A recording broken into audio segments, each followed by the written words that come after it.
convencido de que lo que les voy a hablar hoy es palabra de Dios. Amén. Amén. Y no mía. Y vengo con el corazón un poco arrugado,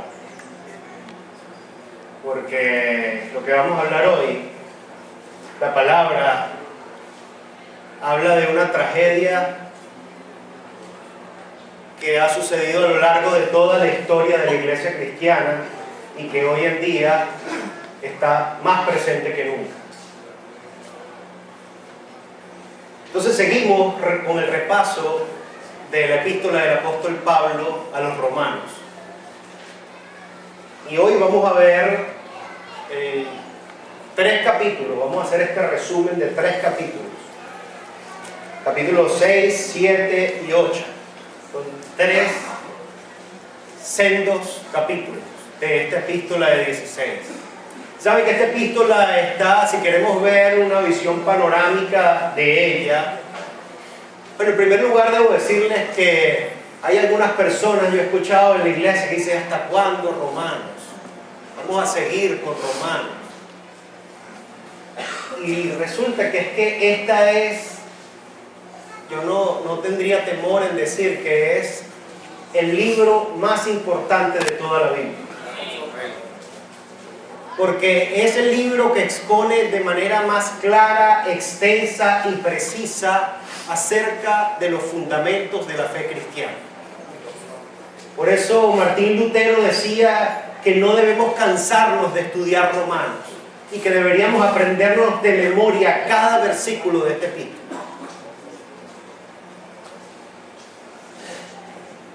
Entonces sí, vamos a seguir con este repaso de Romanos. Y si vemos una visión panorámica de toda la epístola, vemos que está dividida en 16 capítulos. Y es interesante que ustedes sepan que esta división de capítulos y versículos no existió sino hasta el siglo XVI. Fue cuando los traductores de la Biblia decidieron enumerar y dividir por capítulos y por versículos para la mejor comprensión del lector. Pero cuando usted manda una carta a una empresa, al CENIAT, a Cadivia, donde usted quiera, usted no le pone capítulos y versículos, ¿verdad? No le pone números. Es una carta corrida. Igual esta es una epístola corrida desde principio a fin. Sin embargo, para poder comprender mejor es importante que entendamos que podríamos dividirla en 2 grandes bloques. El capítulo 1 al 11 establece de una manera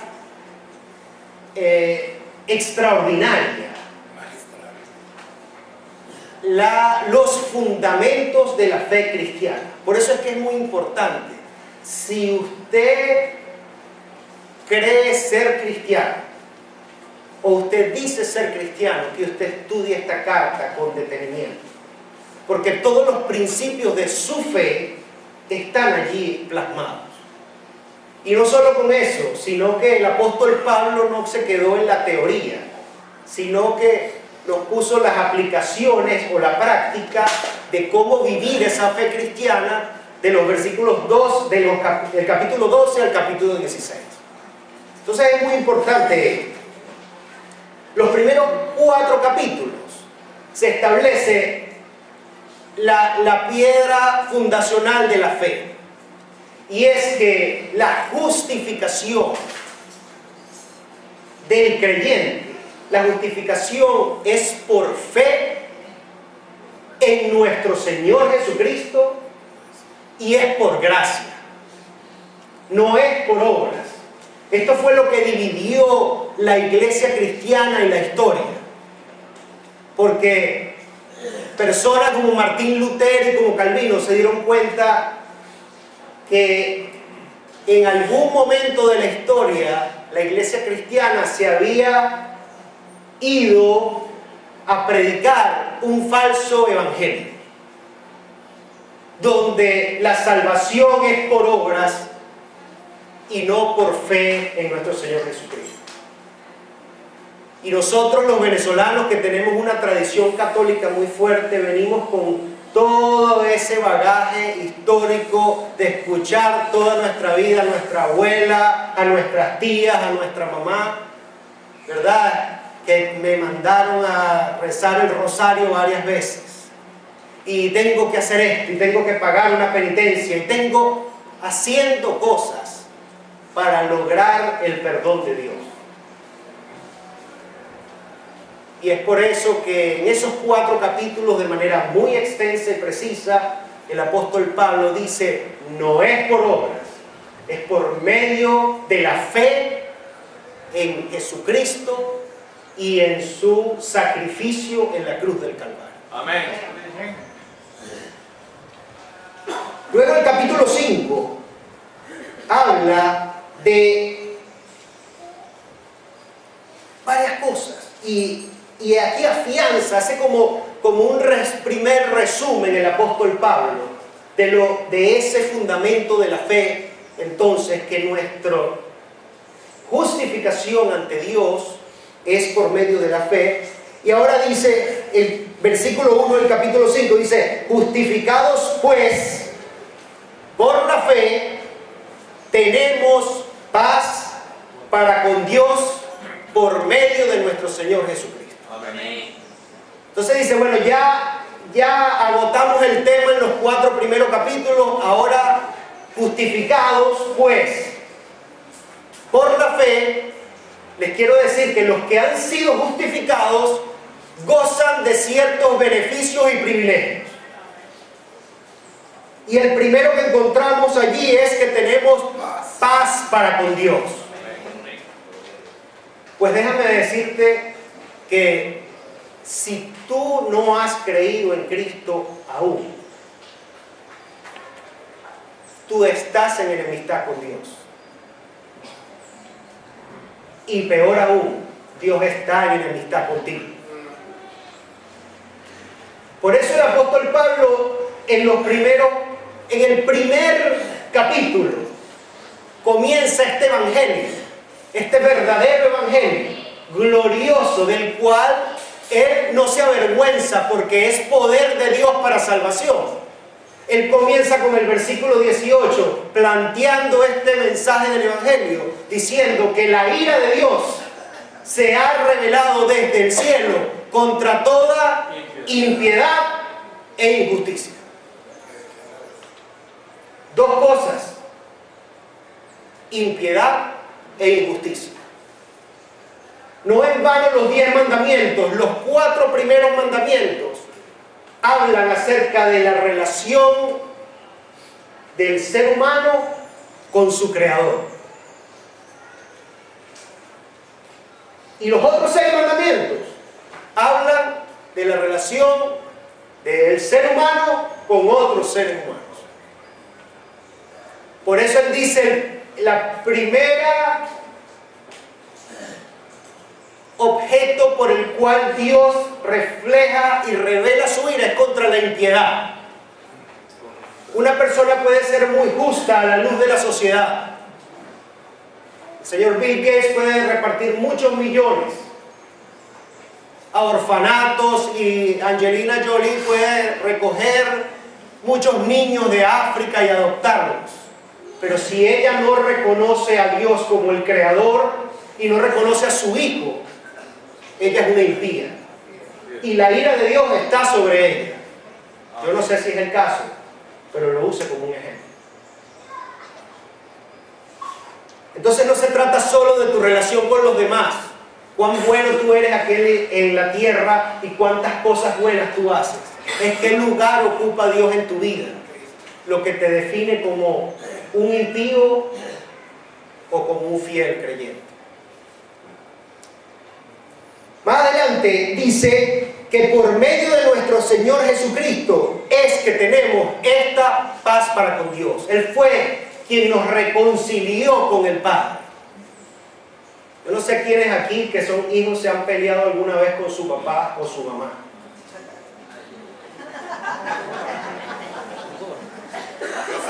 Asumo por las risas que valen.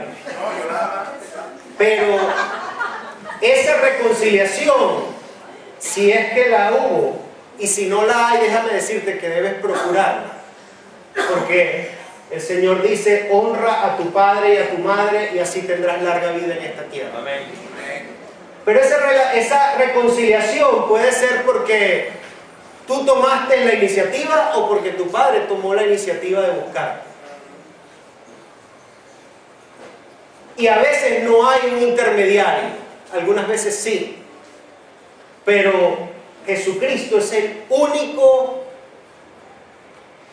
nombre dado a los hombres que puede servir de intermediario entre Dios y los hombres. Amén. Es el único puente. Entonces más adelante el versículo 2 dice: por quien también tenemos entrada por la fe a esta gracia en la cual estamos firmes. Y nos encanta, a la iglesia cristiana evangélica le encanta hablar de la gracia. Y vivimos en la gracia. Estamos en la nueva era de la gracia. Pero hoy vamos, con la ayuda del Espíritu Santo, yo le pido, he estado orando fuertemente en estas últimas 2 semanas, para que el Espíritu Santo quite las vendas de nuestros ojos y podamos entender verdaderamente cuál es y cómo es la gracia de Dios. Entonces dice que por la fe es a esta gracia en la cual estamos firmes. Y después dice: y nos gloriamos en la esperanza de la gloria de Dios. O sea, nos parece como un trabalengua. Nos gloriamos, o sea, nos gozamos. ¿En qué nos gozamos? En la esperanza. Cuando tú tienes esperanza es algo que no has recibido aún, pero que estás convencido de que lo vas a recibir. ¿Y qué es lo que vas a recibir? La gloria de Dios. Ese es el fin último.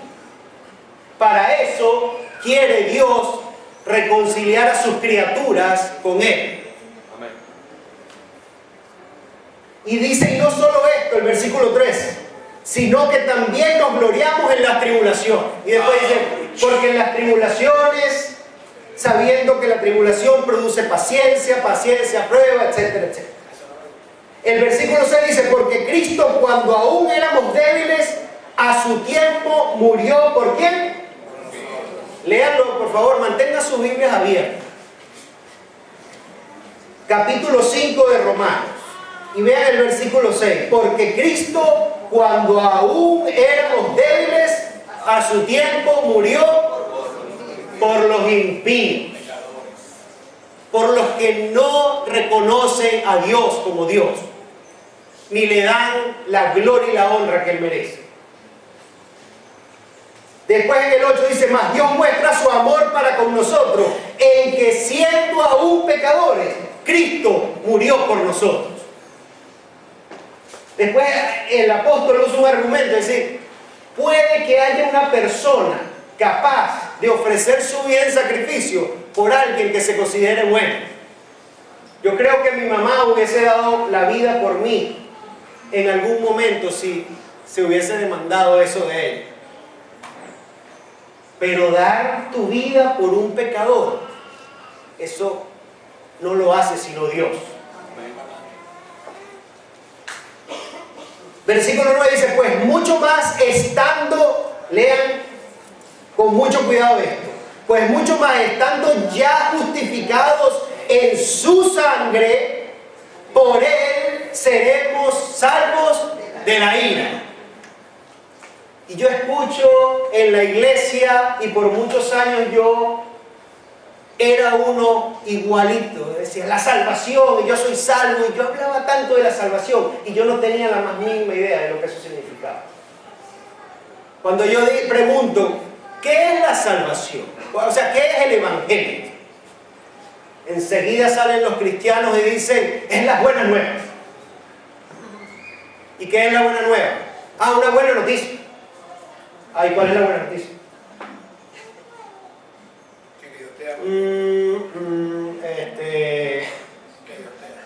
Bueno, que el Señor me salvó de mi pecado.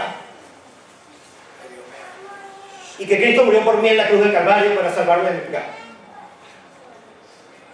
¿Qué dice el versículo 9? ¿De qué nos salvamos? Léanlo allí. No, de la ira de Dios. Es de la ira de Dios. Dios está airado contra el pecado todos los días. Y le parece tan abominable el pecado que dijo, hay que hacer algo. En una oportunidad arrasó con toda la raza humana y la especie. Nada más se salvaron 8 personas en un arca y un número de animales en pareja. Pero después estableció un pacto con el hombre y dijo, no voy a volver a hacer esto más. Digo, voy a reconciliar a esos pecadores conmigo a través de un sacrificio vivo. Y es tanto que entregó a su propio y único hijo para poder lidiar con el pecado. Hay millones que se han gastado de euros y dólares para tratar de, no de erradicar, de contener el ébola en África. Pues déjenme decirles que el pecado es peor que el ébola. Y el pecado mata. Entonces, más adelante, esa es la buena nueva, que los que están justificados en la sangre de Cristo han sido salvos de la ira de Dios. Ya la ira de Dios no está sobre ellos. Y ahora están en la gracia. Luego el versículo 12 en adelante dice, porque el pecado, la muerte, así la muerte pasó a todos los hombres. Fíjense cómo el pecado mata, que el pecado pasó a todos los hombres cuando entró a través del primer hombre en la tierra, que fue Adán. Entonces, así como la persona que tiene padres o abuelos con problemas coronarios o problemas del corazón son propensos, hay mucha mayor probabilidad de que tenga a la larga un problema de corazón. En mi caso, mi abuelo murió en el 7º infarto. Mi tío mayor murió en el 3er infarto. Y varios. Tengo alta propensión a yo sufrir del corazón. Bueno, todos los que somos hijos de Adán tenemos el mismo germen del pecado en nosotros. Todos, sin excepción. ¿O hay aquí alguien que no sea hijo de Adán?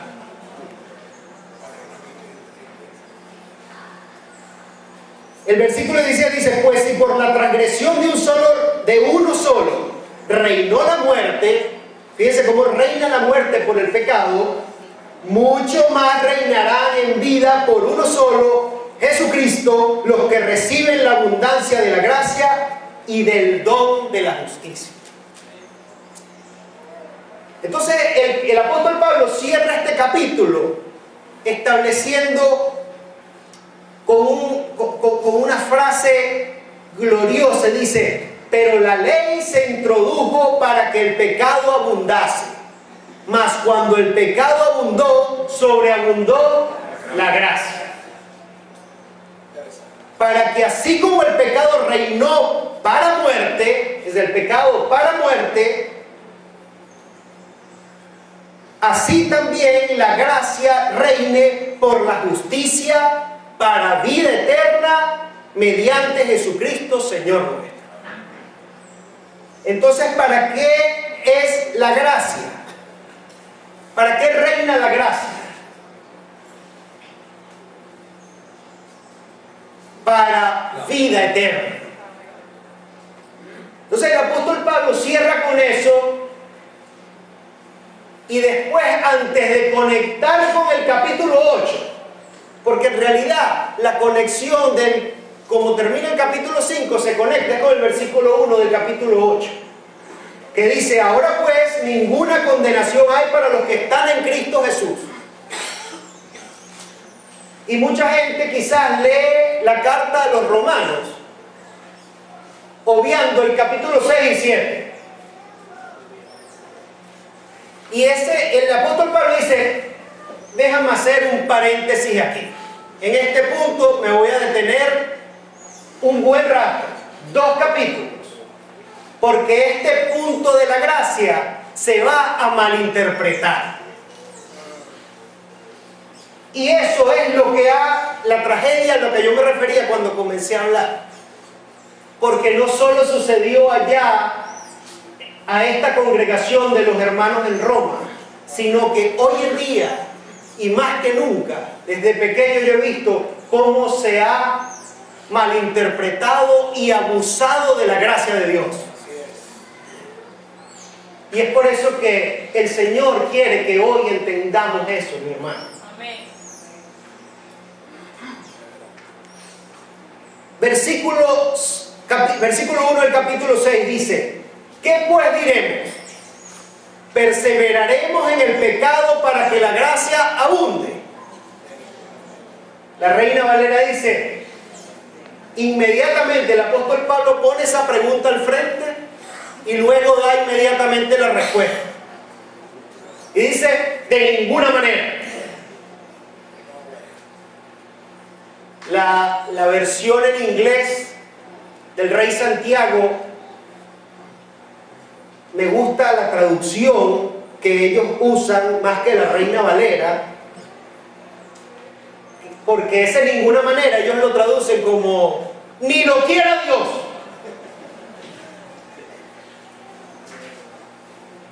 Ni lo pienses. O sea, que ni se te pase por la cabeza pensar que Dios, o lo que yo estoy diciendo, transmitiendo este evangelio, es que cuando abundó el pecado, ahora sobreabundó la gracia, entonces tú vas a seguir perseverando en el pecado para que haya aún más gracia. Ni lo sueñes. Porque los que hemos muerto al pecado, ¿cómo vamos a vivir en él? ¿Ustedes han visto un muerto pecando?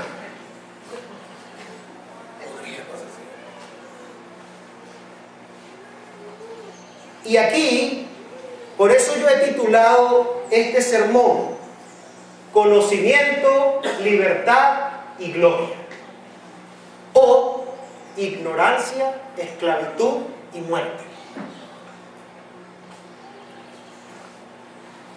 Fíjense, el versículo 3 dice, ¿o no sabéis?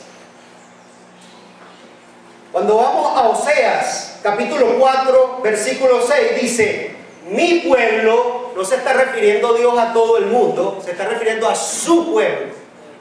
En estos días sería su iglesia, fue destruido porque le faltó conocimiento.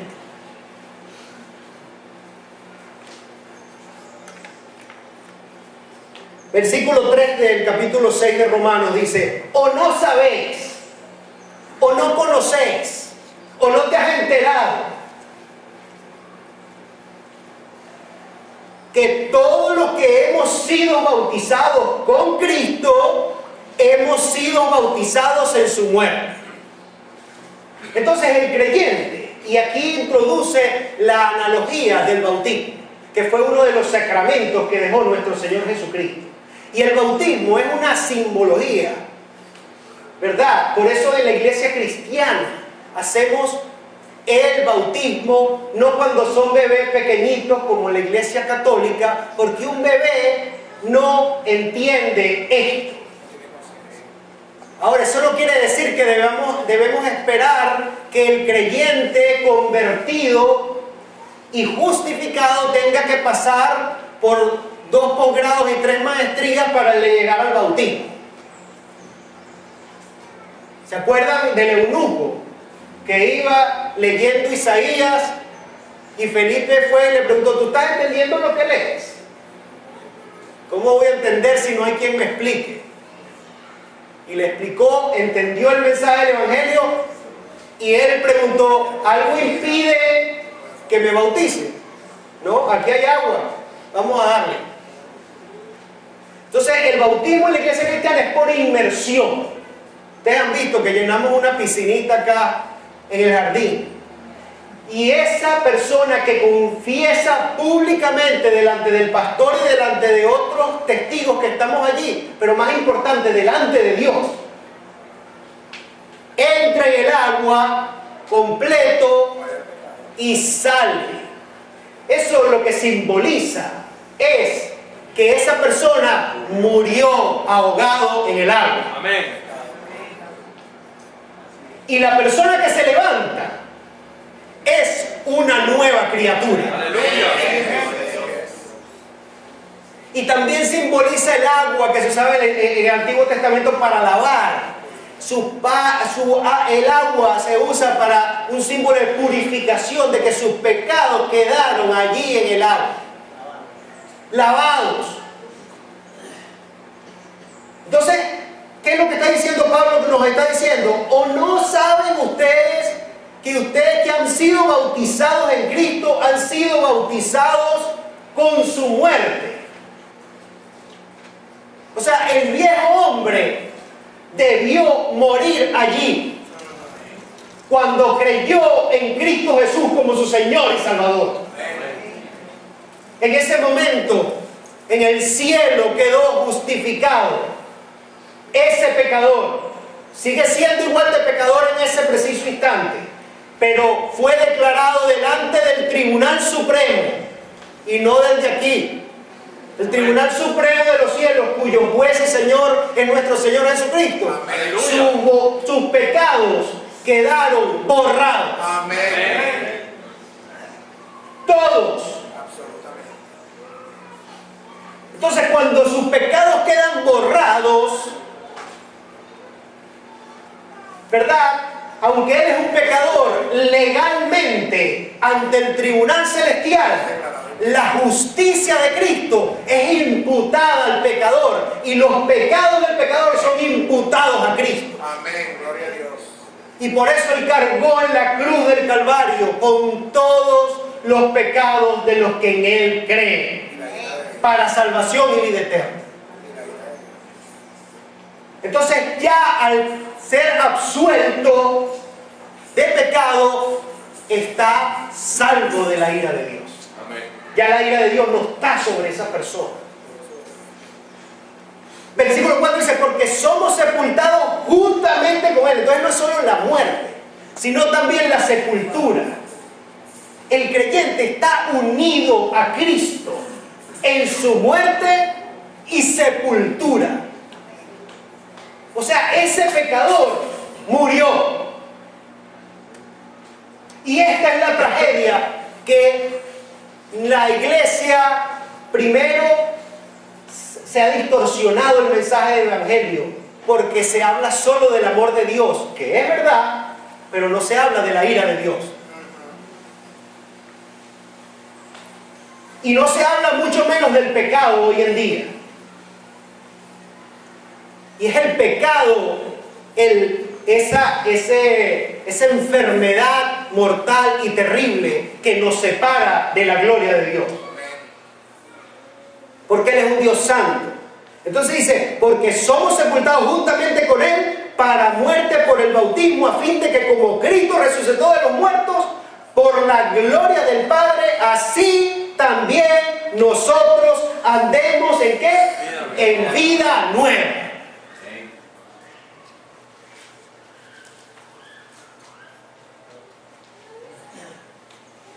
Hay personas que de pronto, o mujeres que son maltratadas por los esposos, y a lo mejor ni siquiera es el esposo a veces, y la golpea y aquello, y el hombre es un sinvergüenza, y el hombre anda siempre, llega rascado y le pega a la mujer y le pega a los niños que no son de él. Esa es la tragedia en nuestros barrios, ¿verdad? Y tú ves que la mujer llega y le dice a la vecina: ay, hermanita, ¿qué te pasó? Fulano y tal. Hermanita, tú tienes que denunciarlo. Tienes que hacer algo. No, es que él me quiere. ¿Ustedes no han escuchado esa historia? Y llega un momento en que de pronto se separan. O llega la mujer y agarra cierta valentía y lo denuncia y logra que las autoridades tomen acciones y se van. Y ella llora, no, es que él me quería, pero bueno, tuvo que ser así. Y de pronto el tipo la llama por teléfono y ella se asusta. Aunque hay una orden judicial que dice que ese hombre no se puede acercar a tantos metros de esa casa. Bueno, muchos creyentes vivimos como esa mujer.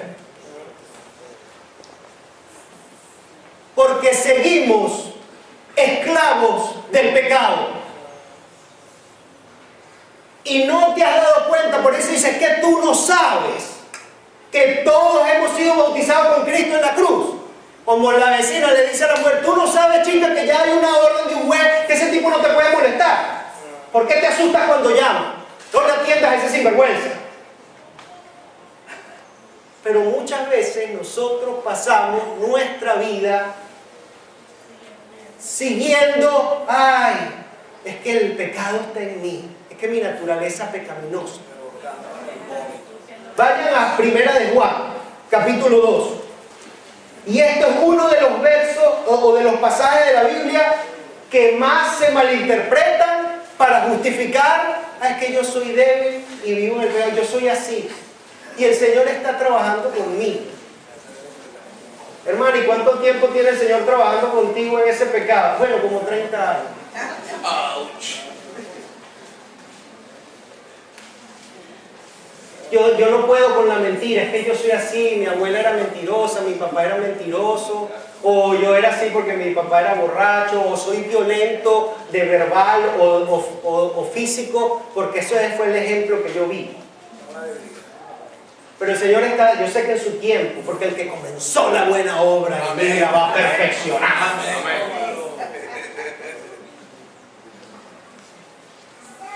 El Señor, a los cristianos nos encanta este pasaje que dice, versículo 8, el capítulo 1 de Primera de Juan, si decimos que no tenemos pecado, nos engañamos a nosotros mismos, y la verdad no está en nosotros. También Juan dice que todos somos pecadores y que siempre vamos a pecar y que debemos, bueno, es normal que el cristiano peque, pues. Cuando el apóstol Juan está escribiendo esta carta en un contexto donde habían falsos profetas, igual que hoy en día. Pero esos falsos profetas no decían que la gente podía pecar, lo que decía es que en ellos no había ni un pecado. O sea, eran como Cristo. Pero fíjense lo que dice más adelante el mismo Juan. Pero en la iglesia, y ese es el peligro de el falso evangelio, cuando esas iglesias que predican un versículo aquí, un capítulo allá, y van así como escogiendo con pinzas lo que suena bonito y lo que la gente quiere escuchar. Por eso esas iglesias están llenas, porque quieren escuchar y sentirse bien. Lo que pasa es que como el Alcacer, se sienten bien cuando salen el domingo, pero ya el lunes están igual de miserables. Dice, capítulo 2, versículo 1, hijitos míos, lo dice con amor. Estas cosas os escribo, ¿para qué? Para que no pequéis. Hermano, no se relajen con su pecado. No bajen la guardia, porque Dios detesta el pecado. Y otra mentira que hay por allí en las iglesias es que no, Dios odia el pecado pero ama al pecador. Embuste. Dios odia al pecador. Amén. El que va al infierno no es el pecado, es el pecador. Así es.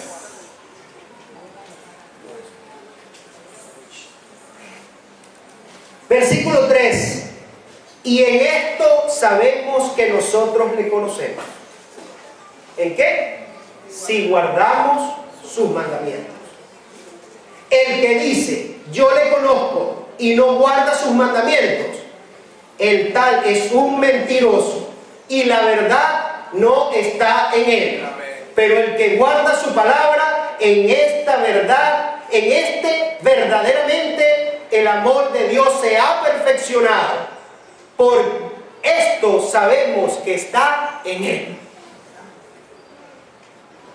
El que dice que permanece en él debe andar como él anduvo. Amén. Volvamos al texto. Fíjense el versículo 6 del capítulo 6 dice, sabiendo, otra vez tu conocimiento, es importante, como dice una amiga, una compañera de trabajo, ay, que fulano no se había dado cuenta de tal cosa hasta que le cayó la noche. Es importante que el Espíritu Santo les convenza, y yo no sé cuántos años usted tiene viniendo a la iglesia, y eso no importa. Si tú eres un creyente, tienes que revisarte en esta tarde a la luz de esta palabra.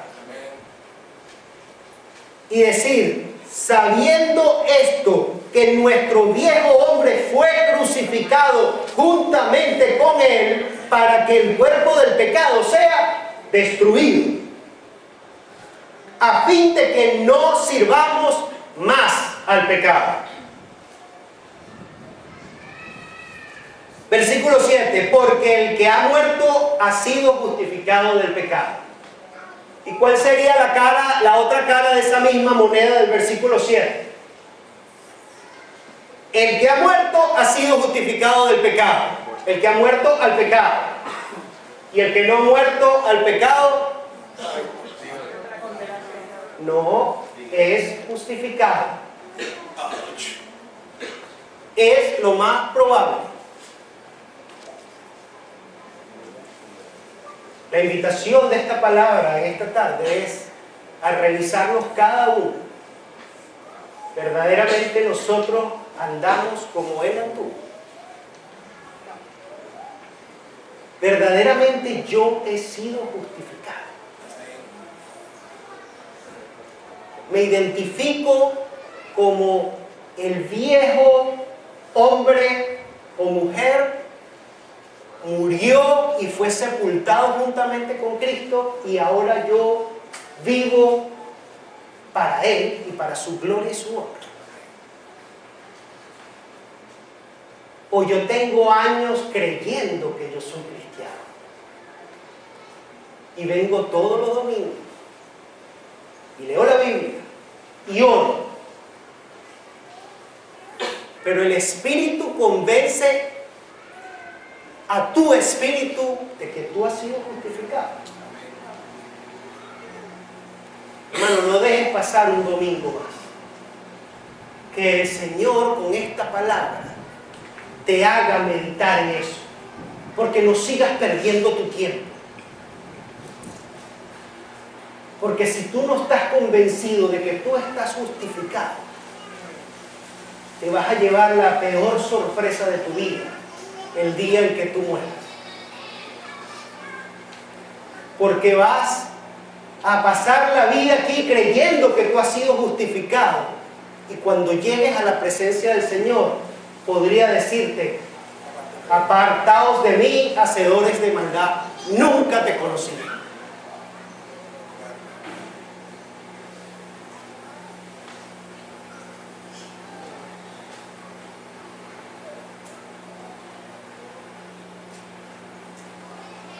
Pero podría ser que tú hayas sido verdaderamente justificado, pero no has entendido que ya el pecado no tiene dominio sobre ti, y estás como la mujer esa del barrio, todavía siendo aterrorizada por ese sinvergüenza, por ese tirano, por ese dictador llamado pecado.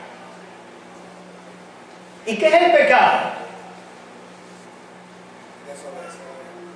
Es no estar conforme a la ley moral de Dios en cuanto a acciones, actitudes o pensamientos o en cuanto a nuestra naturaleza. Porque Él es un Dios santo. Y como es santo, Él no acepta pecadores. No puede relacionarse con pecadores que no se hayan arrepentido. Amén.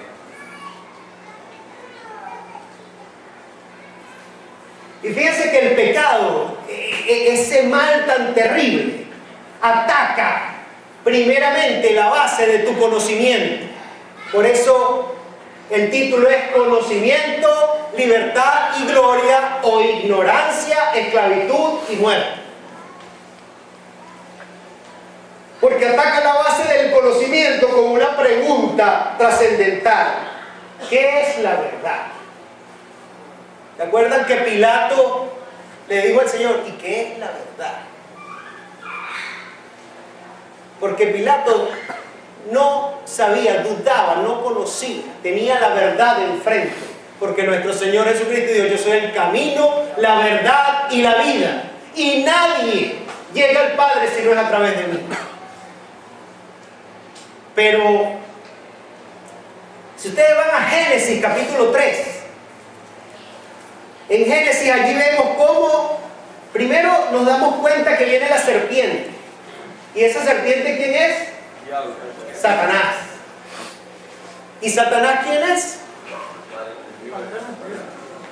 Bueno, está bien, pero era un ángel.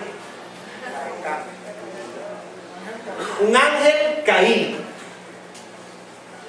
Y sabemos que los demonios son ángeles caídos. Y por ahí hay varias personas, yo veo por Facebook, el movimiento de los ángeles y el ministerio de los ángeles. Y adoran a los ángeles. Y no saben que pueden estar adorando un demonio. Pero lo que nos dice este texto es que el pecado entró primero al mundo angelical.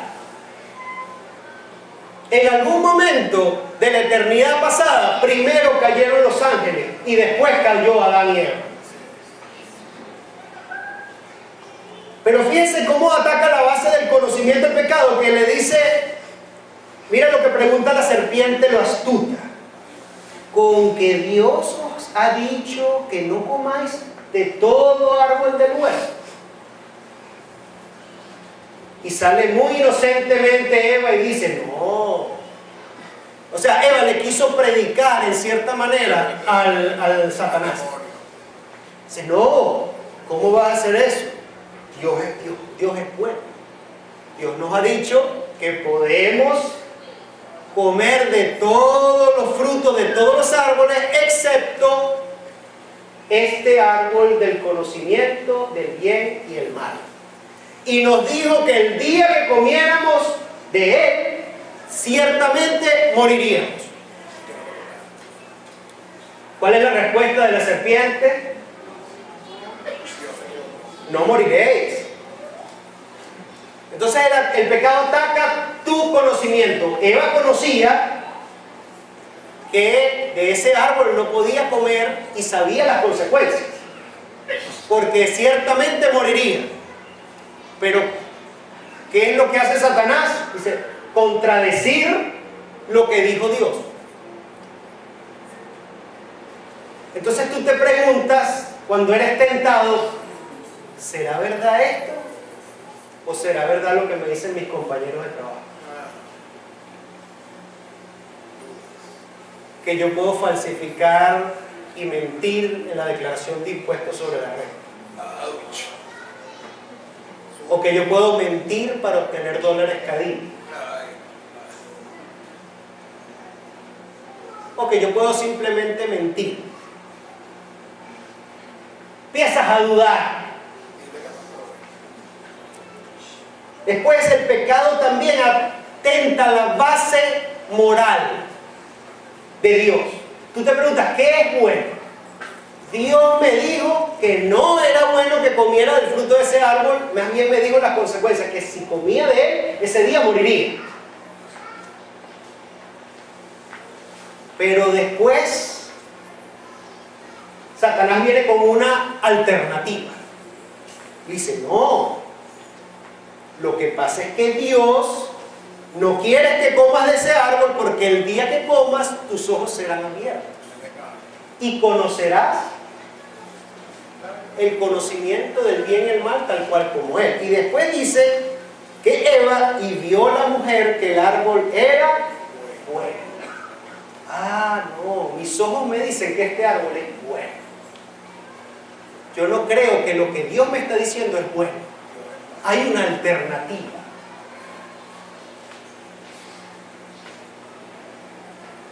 Finalmente, el pecado ataca la base de tu identidad. Con la pregunta, ¿quién soy yo? ¿Quién soy yo delante de Dios? Eva sabía, no aceptó su identidad dada por Dios. Adán y Eva, para que no crean que la tengo agarrada con las mujeres. Adán y Eva sabían cuál era su identidad delante de Dios, que eran criaturas hechas a la imagen y semejanza de Dios, pero dependientes y subordinadas a Él. Pero Satanás le da una alternativa. No. Come del árbol y vas a ser como Él. Igualmente, nosotros no queremos y hemos erradicado de nuestra sociedad a Dios. Y aquí estamos en Venezuela, un grupo peleando contra otro, y unos culpan a la Cuarta República y otros culpan a la Quinta República, y este país va de mal en peor. Por años, yo tengo 44 años y lo que he visto es miseria tras miseria. Así es. Pero nadie se voltea a decir, ¿será que Dios tiene la respuesta a nuestro problema? No, la respuesta la tiene Ledesma, Capriles, Leopoldo, y del otro lado la respuesta la tiene Maduro, Diosdado, etc. No, lo erradicamos porque es que yo no soy subordinado a Dios. Él es mi amigo. Jesús es mi amigo.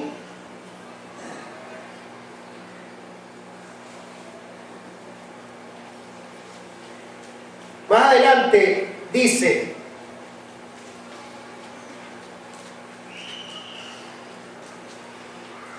así también vosotros, versículo 11, considerados muertos al pecado. La palabra considerar es cuando tú piensas detenidamente y reflexionas acerca de algo y te convences de esa verdad. Entonces, ¿qué es lo que está diciendo el apóstol Pablo? Considérate muerto al pecado. Versículo 12, no reine pues el pecado en vuestro cuerpo mortal, de modo que lo obedezcáis en sus concupiscencias. 14, porque el pecado no se enseñoreará de vosotros, pues no estáis bajo la ley, sino bajo la gracia. Ahora estamos entendiendo un poco más la gracia de Dios. La gracia de Dios es que hay un poder sobrenatural que actúa en el creyente para que el pecado no lo domine más. Y eso hay que entenderlo, hermano, porque si no seguimos esclavizados a este tirano llamado pecado. Y hay veces que lo entiendes un momento y después vuelves a caer, porque es que los malos hábitos no se quitan de la noche a la mañana. Y a diferencia de la justificación, donde el creyente es un ser absolutamente pasivo y receptor, en la santificación el creyente tiene una parte activa con el Espíritu Santo. Amén. Cuando el Señor y el Espíritu Santo ven en tu corazón que tú quieres honrar a Dios y que tú quieres erradicar de tu vida un pecado de la mentira o del alcoholismo o de la promiscuidad o de cualquiera que sea tu pecado, y dice, Señor, yo no puedo porque estoy esclavizado, esto es más fuerte que yo.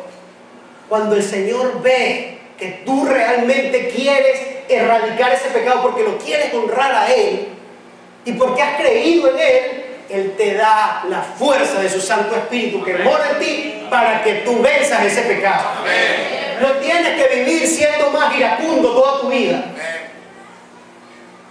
mamá fue iracunda, mi abuela fue iracunda y entonces yo soy iracundo. No, tú tienes que romper con eso. Amén. Porque ya tú no eres más esclavo del pecado. El pecado ha muerto en ti. Si tú eres un hijo de Dios. Y después dice, versículo 16, el 15, ¿qué pues? ¿Pecaremos porque no estamos bajo la ley sino bajo la gracia? Ese es otro argumento. Dice, no, ya cuando vino Cristo, ahora estamos bajo la gracia, no tenemos nada que ver con el Antiguo Testamento. Y ese montón de reglas, no hagas esto, no hagas aquello, no. ¿Qué dice? ¿Cuál es la respuesta de Pablo inmediatamente? Ni lo quiera Dios. ¿O no sabéis que si os sometéis, o sea, cuando uno se somete es un acto voluntario, a alguien como esclavo para obedecerle, soy esclavo de aquel a quien obedecéis, sea del pecado para muerte o sea de la obediencia para justicia?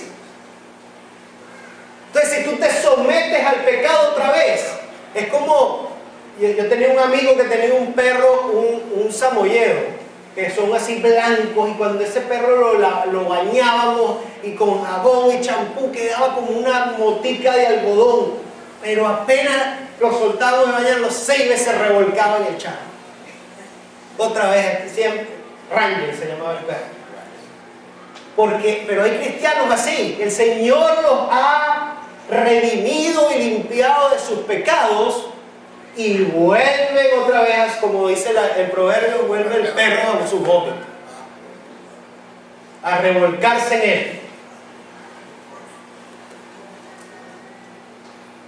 Y libertados del pecado, versículo 18, vinisteis a ser siervos de justicia. No es solo que somos libertados del pecado y ya el pecado no tiene más control de nosotros y nos quedamos así como suspendidos en el aire. Ahora ni pertenezco a uno ni pertenezco al otro, soy ni. No, el que ha sido libertado del pecado ahora es siervo de justicia.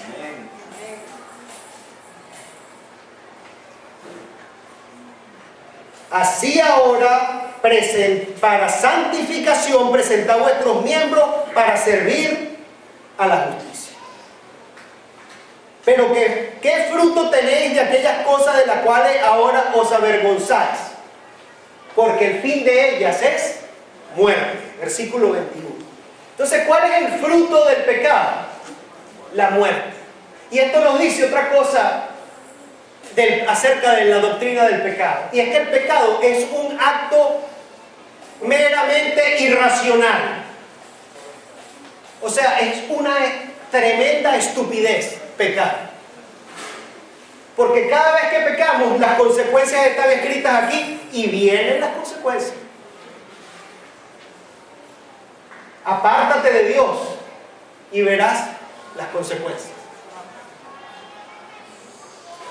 Comienza a pecar en mentira y verás que algún día vas a estar tan atrapado en tu propia mentira y vas a ver tu vida es miserable. Entonces, el pecar, como había un eslogan que decía, el crimen no paga. El pecado no paga. Bueno, sí paga, porque dice que la paga del pecado es muerte.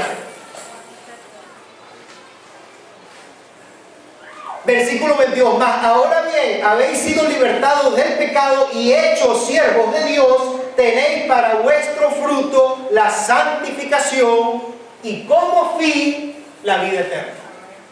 Entonces, la santificación no es un fin en sí mismo. Es un proceso continuo que comienza desde el momento en que fuiste justificado. Pero el fin es la vida eterna, la glorificación. Y luego viene el versículo 7, el capítulo 7 habla, ¿acaso ignoráis? Nuevamente con el conocimiento. Pues hablo a los que conocen la ley, que la ley se enseñorea del hombre en tanto que éste vive, y usa la analogía del matrimonio. Bueno, una mujer está obligada a su esposo mientras éste vive. Ahora, cuando el hombre se muera, ya ella no está atada ni tiene deberes para con ese hombre porque es muerto. Igualmente, explica que la ley vino, ¿verdad?, para mostrarnos nuestro pecado. Para eso fue la ley, para mostrarnos nuestro pecado. Ahora entonces, esto estaba dirigido sobre todo a algunos creyentes judíos que estaban en esa congregación, pero que es totalmente aplicable hoy en día, porque dice, bueno, o sea que tú me estás diciendo, señor Pablo, que la ley es mala, porque la ley lo que hace es mostrarme mi pecado, y no solo mostrármelo, sino que hace que surja el pecado. Miren, Samuel tiene 2 años y 8 meses. Y basta que usted le diga, Samuel, no toques ese videobeam. ¿Para qué se lo dijiste? Él no había visto el videobeam, pero cuando lo vio y sus ojos vieron como Eva, que era bueno para tocar, él va a tocar el videobeam. Esa es nuestra naturaleza adámica. Nosotros vivimos con ese germen del pecado, y cuando leemos la palabra, la ley, lo que viene es no codiciarás la mujer de tu prójimo. Empiezas a ver más bella que nunca a la esposa del vecino.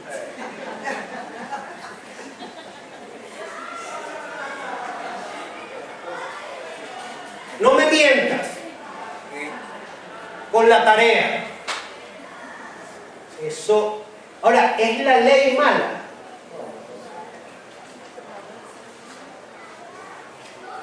Que Dios no lo permite, ni lo quiera Dios. La ley es buena. Lo que es malo es el pecado, que transforma algo bueno dado por Dios y lo distorsiona. Dios creó el sexo para que lo disfrutes en santo matrimonio entre una mujer y un hombre. Amén. Pero viene el pecado y lo pervierte, lo tuerce, algo bueno dado por Dios, lo tuerce, lo adultera y empieza a caer en pecados de inmoralidad sexual, de promiscuidad y hasta perversiones de todo tipo. Entonces, la ley no es mala. La ley es buena, santa y agradable. El malo es el pecado.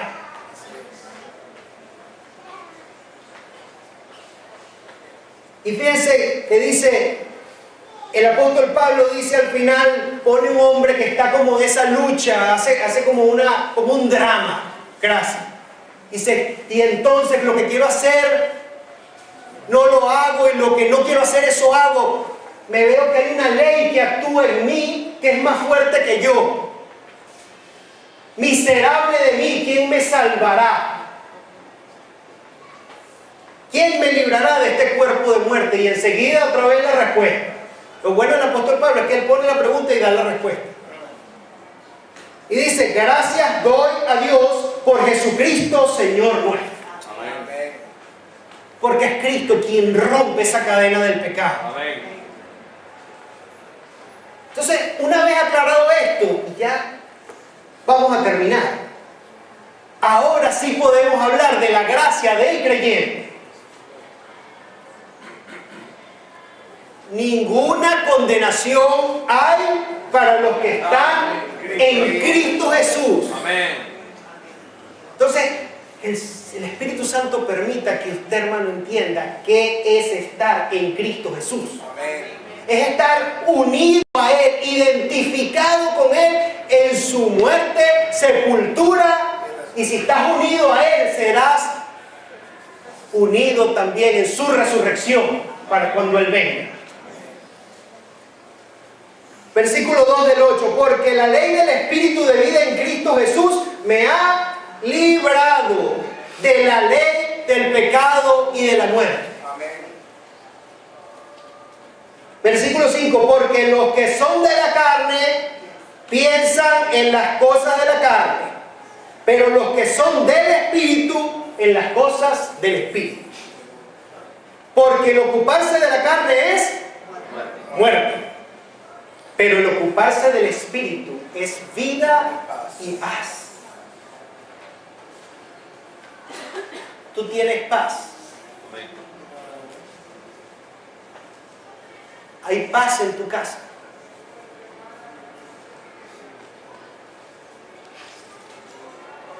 Si no, puede ser dos cosas.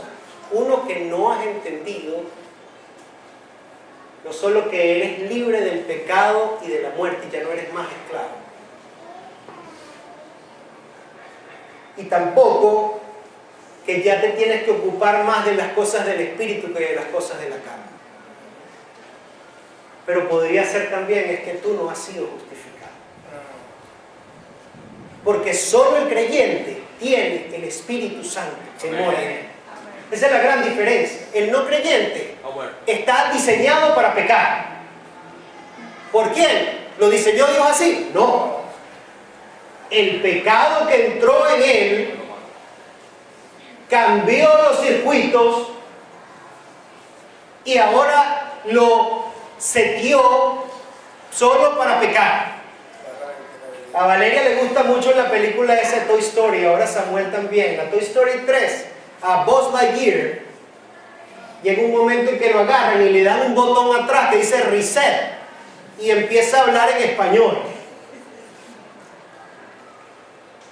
Bueno, el pecado entró en el ser humano y lo reseteó, no a la forma original que lo había creado Dios, sino que lo transformó en un ser solo apto para pecar.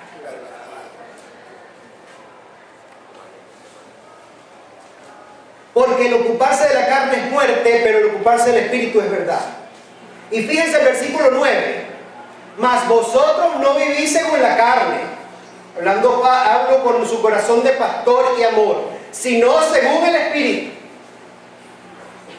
Y aquí viene un sí condicional. Si es que el Espíritu de Dios está en vosotros, ¿no?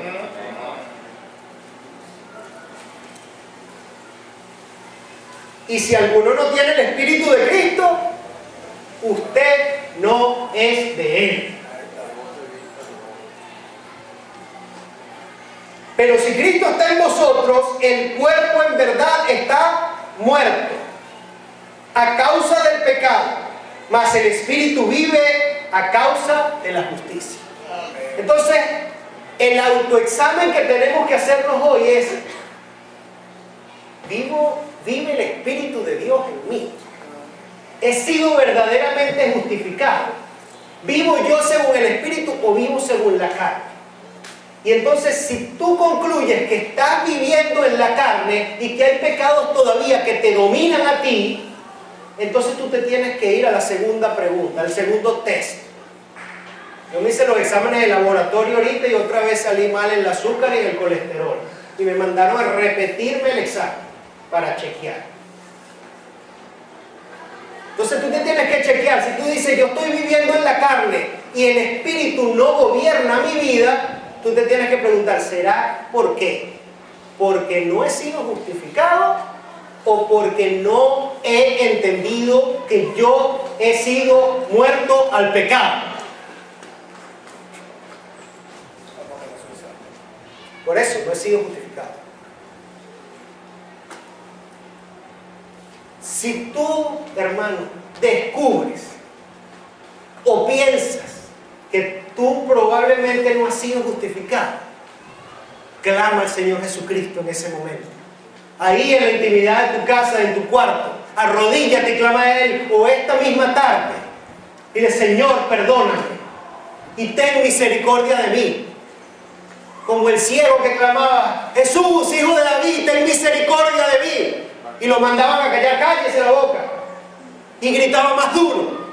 Si tú sientes que el Señor, cuando tú clamas, no te oye, grita más duro, porque te va a escuchar. Amén. Porque el Señor no rechaza un corazón contrito y humillado. Amén. Pero si tú clamas a Él con humildad y con desesperación y con genuinidad, porque Él no rechaza un corazón contrito y humillado. Pero si por el contrario tú dices: no, yo sí he sido justificado, y el Espíritu de Dios le dice a mi espíritu, me convence de que yo soy un hijo de Dios, pero lamentablemente he estado viviendo engañado, como que el pecado siempre puede dominarme, y no es así, Bueno, el Señor te está hablando a ti hoy para que tú rompas con esa mentira que te tiene atrapado al pecado. Y con eso rompas con mentiras generacionales. Es verdad que mi abuelo murió de 7 infartos y mi tío murió del tercero. No por eso yo tengo que morir de un infarto. Amén. Porque quien sostiene mi vida es el Señor. Amén. Y yo voy a morir y voy a partir a su presencia, pero cuando Él diga, como Él diga y cuando Él diga. Amén. No tengo que vivir aterrorizado de mi corazón. Amén. Si el espíritu de aquel que levantó de los muertos a Jesús mora en vosotros, el que levantó de los muertos a Jesús vivificará también vuestros cuerpos mortales por su espíritu que mora en vosotros. Porque todos los que son guiados por el Espíritu, estos son los hijos de Dios. Amén. Y si tú eres un hijo de Dios, tú puedes clamar, como dice aquí el versículo 15, Abba Padre, que es papi. Papi, clamo a ti, ayúdame. Ayúdame, no quiero mentir más. No quiero seguir estando enamorado del dinero y de las cosas materiales. Yo quiero que tú tomes control absoluto de mi vida. Yo quiero enfocarme y vivir por el Espíritu y no por mi carne. A esos, cuando Samuel o Valeria me piden algo así, ¿usted cree que papá le dice que no? Porque el anhelo ardiente de la creación es aguardar la manifestación de los hijos. Y estos, dice, para concluir, solo estos, los que le pueden decir al Padre, Abba Padre, y los que viven bajo el Espíritu y el Espíritu de Dios mora en ellos y que no son esclavos del pecado, estos son más que vencedores. Porque nos encanta eso de más que vencedores. Pero eso no es para todo el mundo. Eso es solo para los hijos de Dios.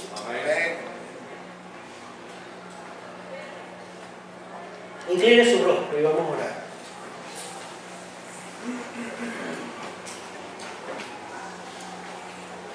Señor amado Padre Celestial,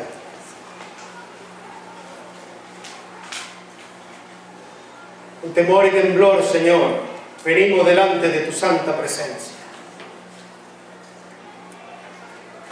Estoy convencido de que tú has hablado en esta tarde, Señor. Con esta palabra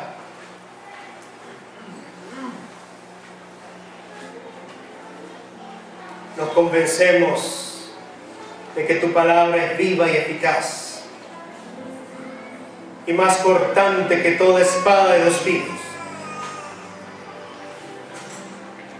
Pero tu palabra, Señor,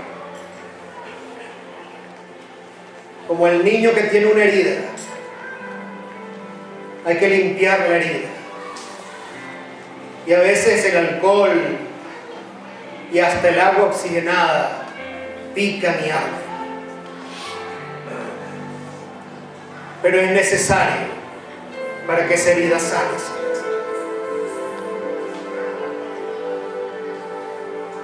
Tú permites en la vida de tus hijos tribulaciones, angustias, sufrimientos.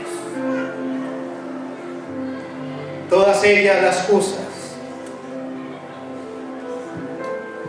para lavar esas heridas, para purificar nuestra alma.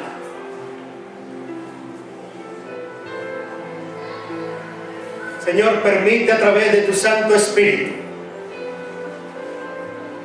que tu pueblo, tus hijos e hijas que están aquí en esta multitud, hayan entendido que no tenemos que ser más esclavos del pecado, que eso quedó atrás y que debemos esforzarnos para vivir una vida santa y agradable a ti, porque tú eres santo y tú dijiste: sean santos como yo soy santo. Quita las vendas de los ojos de tus hijos en esta tarde. Quita el engaño, Señor. permite que a partir de hoy pueda haber un compromiso personal e íntimo contigo, de decirle no al pecado, ya basta. Y quiero vivir una vida para honrarte y glorificarte a ti, Señor. Ayuda a mis hermanos. Tu palabra dice que tú honras a quien te honra. Y tú estás viendo desde tu trono de gloria y tu trono de gracia en este momento los corazones que están aquí sentados, que honestamente están haciendo ese compromiso y que desean en lo más profundo de su corazón no ofenderte más. Pero nosotros somos débiles, Señor. Pero tu poder se perfecciona en nuestra debilidad. Y tú has dotado a cada uno de tus hijos con el poder de tu Santo Espíritu que mora en ellos. Por eso es Emmanuel, porque es Dios con nosotros. Ese hijo e hija tuyo no está solo en esta tierra. No está solo enfrentando todas las tentaciones y la maldad de este mundo. No nos dejaste huérfanos. Tú enviaste a tu Santo Espíritu. Y hasta donde yo he leído tu palabra, no ha regresado ni va a regresar hasta el día en que tu Hijo Jesús vuelva por segunda y última vez. Y oro por aquellos padres que aún no pueden decir con absoluta propiedad y seguridad: yo he sido justificado por la gracia de Dios. Que no pueden cantar con propiedad sublime gracia. Yo te pido, Padre de la Gloria, que a través de tu Santo Espíritu y el poder de tu palabra predicada en esta tarde, tú traigas el regalo del arrepentimiento y el convencimiento de pecado, para que pueda hoy, aquí en este lugar, haber un pecador arrepentido, para que haya fiesta en los cielos. Gracias, Padre, por tu palabra, porque a pesar de que es dura, solo tú tienes palabra de vida eterna. Por eso queremos cantar y alabar y adorarte, Señor. Porque por gracia hemos sido justificados. Y si habiendo sido justificados, y ahora que tenemos paz contigo, Padre, y podemos decirte: Abba, Padre, sabemos que nos espera un destino glorioso, que es entrar en tu santa presencia por los siglos de los siglos. Te pedimos todo esto, Padre, en el nombre que es sobre todo nombre, el nombre de nuestro Rey, nuestro Señor y nuestro Salvador Jesús. Amén.